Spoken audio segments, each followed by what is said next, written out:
আসসালামু আলাইকুম সবাইকে শুভ সন্ধ্যা। আজকে তোমাদের মাঝে এইচএসসি 2025 শিক্ষাবর্ষের চতুর্থ অধ্যায়ের জ্ঞান অনুধাবন, এরপরে হচ্ছে দেখো সিকিউ একটা সাজেশন দেব। এটা যদি তোমরা ভালো মতো আয়ত্ত করতে পারো, আশা করব এইখান থেকে তোমাদের 99% কমন উপযোগী হবে। 100% বললে ভুল হয়, তবে 99% আমাদের কমন উপযোগী হবে। তো তোমাদের সর্বপ্রথমে যেটা জানাবো, আইপি অ্যাড্রেস কি। চতুর্থ অধ্যায় দেখো আইপি অ্যাড্রেস কি। ওকে, প্রথমে 1 নাম্বার যেটা আমরা রেখেছি, 1 নাম্বারে রাখছি দেখো জ্ঞানমূলকে আইপি অ্যাড্রেস কি। প্রত্যেকটা বোর্ডের জন্য অনেক গুরুত্ব এটা। আইপি অ্যাড্রেস অ্যাট্রিবিউট কি দেওয়া আছে দেখো, অ্যাট্রিবিউট কি, এরপরে হাইপার লিঙ্ক কি। আমরা যদি এটা ভালো মতো করতে পারি, হাইপার লিঙ্ক কি, তাহলে হাইপার লিঙ্ক কি দেখো এখানে হাইপার লিঙ্ক কি, ওয়েবসাইট কি, ওয়েবসাইট কি, ডাইনামিক ওয়েবসাইট কি, ডাইনামিক ওয়েবসাইট কি। মূলত আমরা 10টা বেছে নিয়েছি। 10টা বেছে নিয়েছি এই কারণে জানি আমাদের এই 10টার ভিতরে আমরা দুটো প্রশ্ন যদি এইখান থেকে চলে আসে তাহলে আমরা লিখতে পারবো দুটো কম।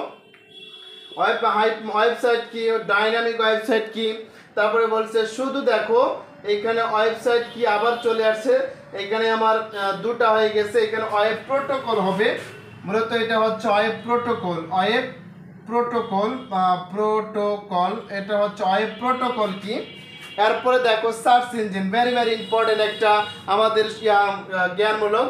এইচটিএমএল ট্যাগ কি, এরপর রাখছি ইউআরএল কি, আর একটা হচ্ছে হোস্টিং কি। এগুলো মূলত আমাদের জ্ঞানমূলকের জন্য, এগুলো হচ্ছে মূলত জ্ঞানমূলক। আর অনুধাবনমূলকের জন্য আমরা রাখছি দেখো ভাইয়া ডোমেইন নামের গুরুত্ব ব্যাখ্যা করো। এইখানে আবার দিতে পারে তোমাকে ডোমেইন নেমের গুরুত্ব, আইপি অ্যাড্রেস, ডোমেইন নেমের গুরুত্ব লিখো। তারপরে হচ্ছে ডোমেইন নেম একটি আইপি অ্যাড্রেস ব্যাখ্যা করো।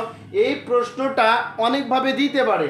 তারপরে দেখো ওয়েব পেজের সাথে ব্রাউজারের সম্পর্ক ব্যাখ্যা করো। ওয়েব পেজের সাথে ব্রাউজারের একটা সম্পর্ক আছে, এই সম্পর্কটাকে ব্যাখ্যা করতে বলছে। এইচটিএমএল একটি কেস সেনসিটিভ ভাষা নয়, ব্যাখ্যা করো। অনেক ইজি এবং এটা একটা অনেক গুরুত্বপূর্ণ একটা কিন্তু টপিক। পরিবর্তনশীল তথ্যের ওয়েবসাইট ব্যাখ্যা করো, এখানে বলা আছে পরিবর্তনশীল তথ্যের ওয়েবসাইট ব্যাখ্যা করো। এরপরে যদি বলি এ ট্যাগের গুরুত্ব ব্যাখ্যা করতে বলতেছে, এ ট্যাগের গুরুত্ব ব্যাখ্যা করো। ওয়েব হোস্টিং এর প্রয়োজনীয়তা ব্যাখ্যা করো। বিআর ট্যাগ ব্যাখ্যা করো। ইমেজ ট্যাগ বুঝিয়ে লিখো, ইমেজ ট্যাগটা বুঝিয়ে লিখতে বলছে। তাহলে দেখো আমরা মূলত এইখানে যে কয়টা খ নাম্বারের জন্য রাখছি, অনেক অনেক একটা কিন্তু ধারাবাহিকতা রাখার জন্য অনেক সুন্দর একটা সাজেশন। যদি তোমরা এটা আয়ত্ত করতে পারবো, আশা করবো এখান থেকে আমরা মোটামুটি একটা পারবো। এবং সিকিউর জন্য যদি এখন আমরা বলি যে সিকিউর জন্য কি কি বা কি কি স্ট্রাকচার আমাকে পড়তে হয়, সব কিছু তোমাকে এখন খোলামেলা বলে দিচ্ছি।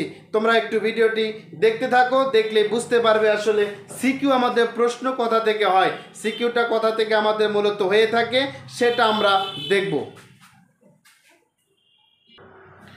দেখো এখানে আমরা যে কয়টা লিখছি এই কয়টার উপরে কিন্তু আমাদের গঘ প্রশ্ন করা হয়।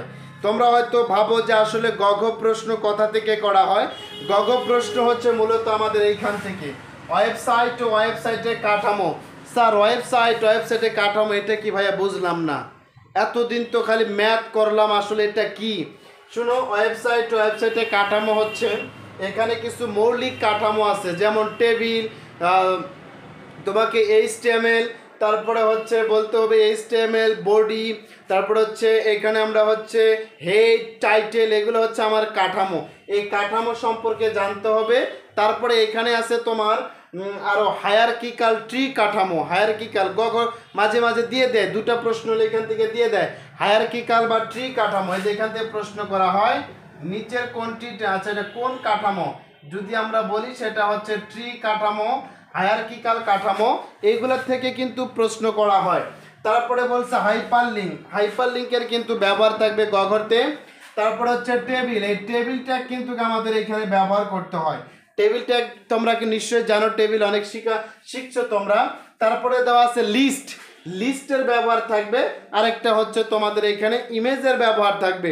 এইগুলা যদি আমরা পুরোপুরি জেনে যাই তাহলে চেষ্টা করব এবং শিখব যে এইখান থেকে আমাদের গোটা প্রশ্ন বা কাঠামোটা হবে। সৃজনশীলের জন্য তোমরা আমার পরবর্তী ভিডিওটা দেখবে। ভালো থাকো, সুস্থ থাকো, আল্লাহ হাফেজ।